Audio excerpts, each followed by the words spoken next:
F-150 just drove past me on the opposite way towards Cedar. That was on Lake and Park.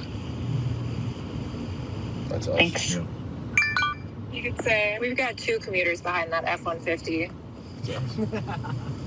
That's confirmed. All right, so what are we looking at here? Well, that was independent journalist Cam Higbee. We've had him on this show recording anti-ICE crazies following him, thinking that he was ICE agents in this wild story allegedly involving prominent figures on the left in Minnesota who could be involved in this secret signal group chat tracking ICE agents and independent journalists like our next guest, instructing protesters on where to go. The group chat could also involve 2 Minnesota state officials and a Tim Walz advisor. Joining us now for more, one of those independent journalists who was named in the group chat, senior editor at the Post Millennial, Andy Ngo. Andy, great to have you back. Can you tell us more about what you're learning about what is really going on here? So your viewers have probably observed that what's happening in Minnesota and St. Paul doesn't look organic because it's so highly organized. I would characterize it as an operation. What we're seeing is really sort of the building of what was learned 6 years ago after the riots of BLM after George Floyd died. And so for weeks now, there have been Antifa-linked anarchist so-called collectives online that have put out guides on how people can be better at their uprisings and insurrection. And in these guides, Signal has really emerged as the preferred platform for people to communicate. Signal is a messaging app where it's user-to-user encrypted, and you can create ad hoc groups that auto-delete message, and you can put out links to networks inviting people to join. And I was able to get into the chats today to just sort of get an idea of a snapshot of what it was like. And what I saw today in the current environment is that there's a lot of paranoia now that people on social media have caught on to what these groups are doing.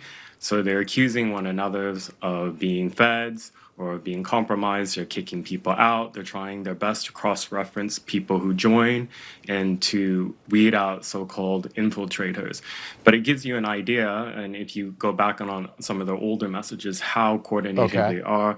I was just in the main group chat. They have many, many others dedicated to neighborhoods. Okay, can you just comment on this accusation that there are prominent Minnesota Democrats associated with this group chat? Is that something you've seen? So that's not something I've been able to independently verify for the reason that everybody who's joining can put in whatever name they want.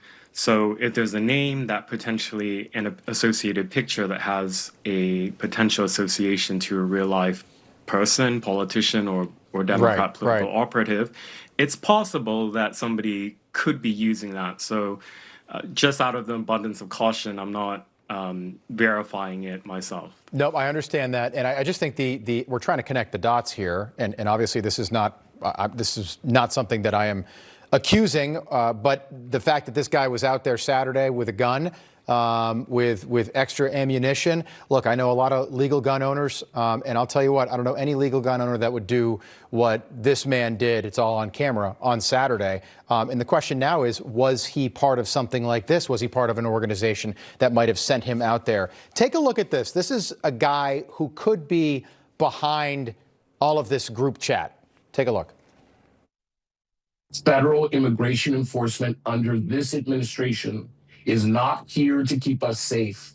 It is killing people, beating people, terrorizing families, breaking car windows in front of children, detaining human beings like disposable objects. Okay, Andy, do we have any idea who's behind the group chat? Well, everyone is operating under a pseudonym. And one thing that I should mention is that one thing they keep repeating is that don't put anything in writing that you don't want to hear read in a court. So, and some of them seem to suggest also that they are concerned that what they are doing may be illegal. So there's also a potential criminal conspiracy here. And the guides that they're putting out are guides to engage in obstruction against the federal government.